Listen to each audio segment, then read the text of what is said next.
Today I am going to take histology class on large intestine.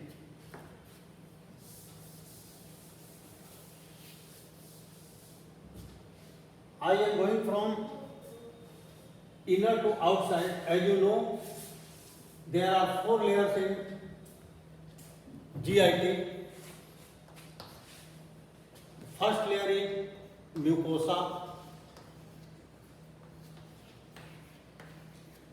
Second is submucosa.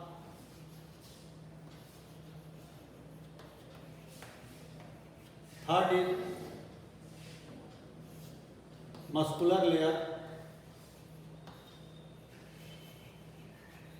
layer,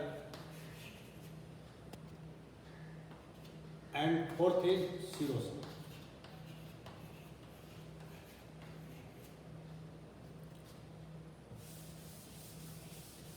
At first, I am going to discuss about the histological picture of mucosa of large intestine.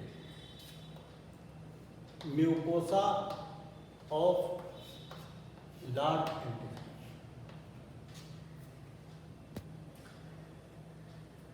The lining epithelium is simple columnar, and in case of mucosa of large intestine, there is no villi. There is no villi. The villi is present in mucosa of small intestine, but the mucosa of large intestine looks like this. This is simple columnar epithelium.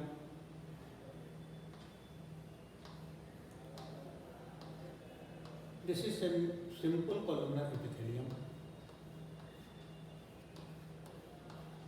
See this depression. This is glands, intestinal glands.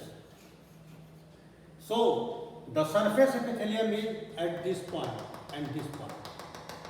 And this is the glandular cells. The surface epithelium is at here.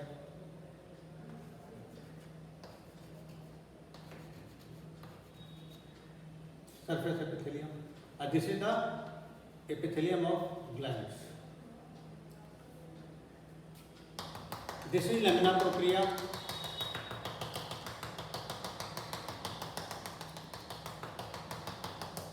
Lamina propria contains muscularis mucosa.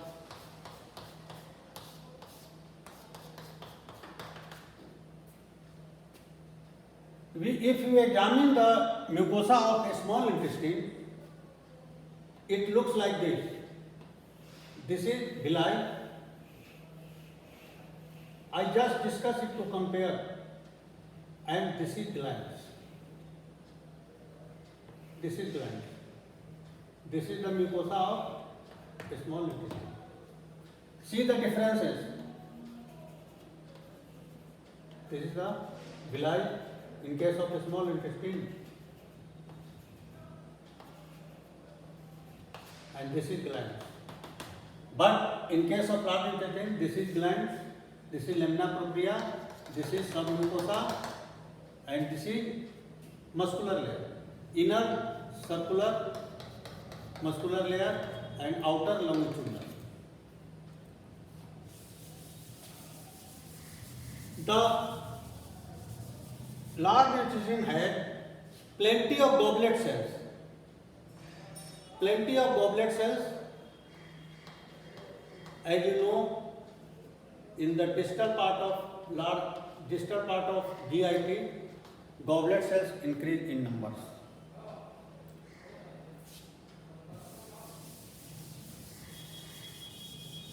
The peculiarity of glands of large intestine is there is few or no Paneth cells. There is plenty of goblet cells which secretes mucus,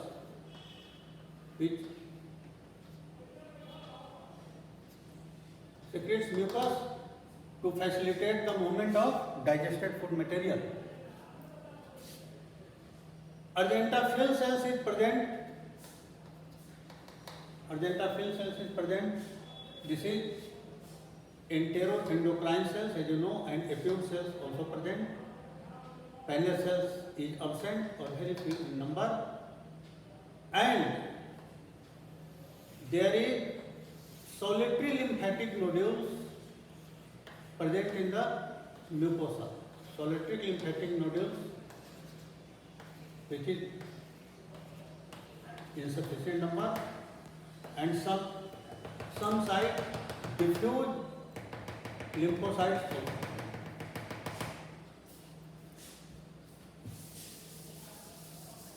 Here, in cases of large intestine, the outer circular layer, outer longitudinal layer condenses at three sites. There is condensation of outer longitudinal layer of muscular layer at three sites, which forms tinea coli.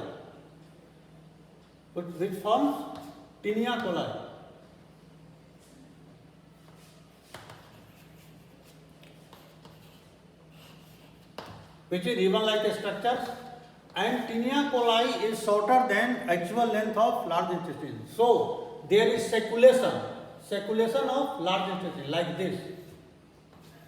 This circulation is due to shortness of tinea coli, and this tinea coli converges at the distal portion of the cecum, where appendix originates. The part of large intestine is so appendix, cecum, ascending colon, transverse colon, descending colon, sigmoid colon, and rectum, as you know. The histological picture of cecum,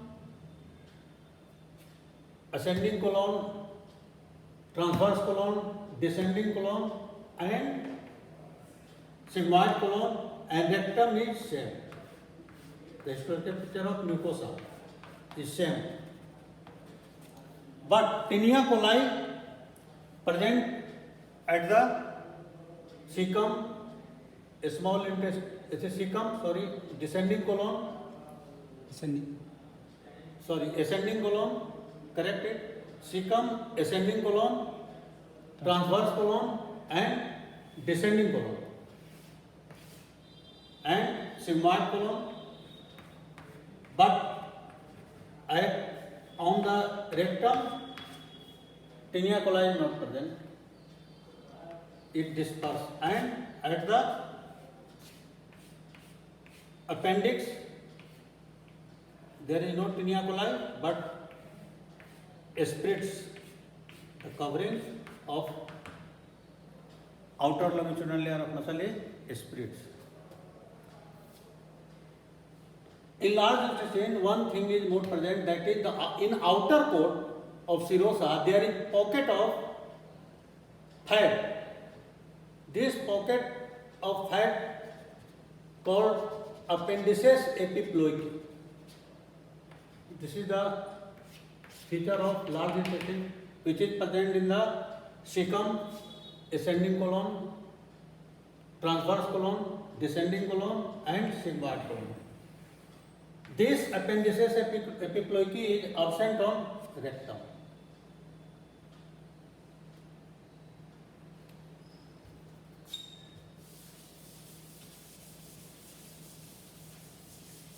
The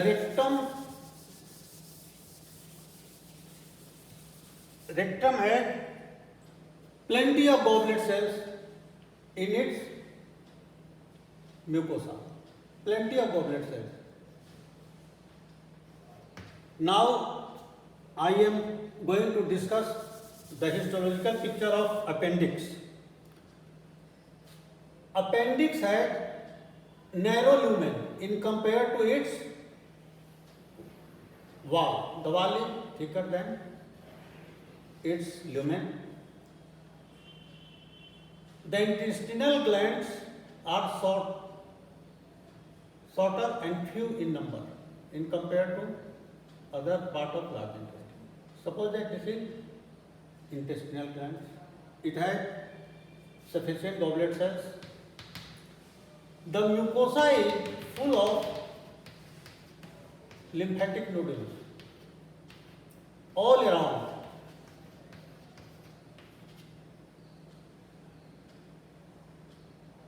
The lymphatic, one thing is to be remembered, that the lymphatic nodules in large intestine or appendix present in mucosa, but it may extend to submucosa.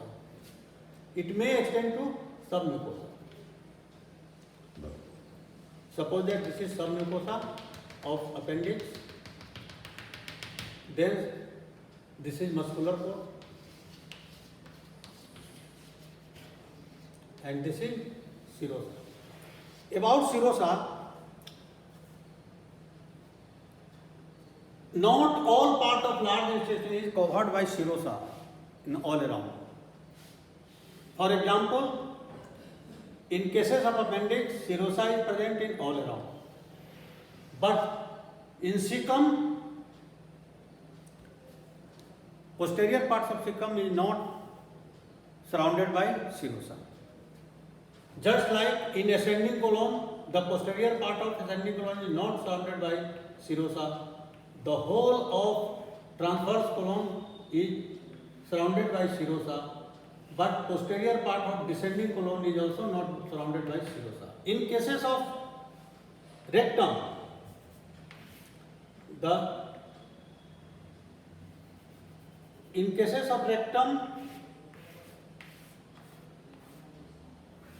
only upper part of rectum, upper third part of rectum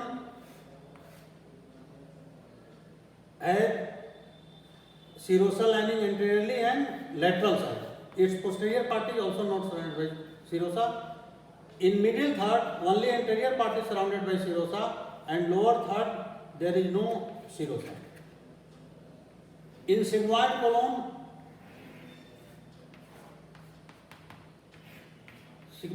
is surrounded by serosa all around. Now I am going to demonstrate you the slide of large intestine, so that your concept will be clear. See this slide. This is the slide of large intestine. See the goblet cells.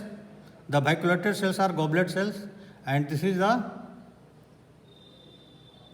intestinal glands. This is the surface lining epithelium, which is simple columnar epithelium.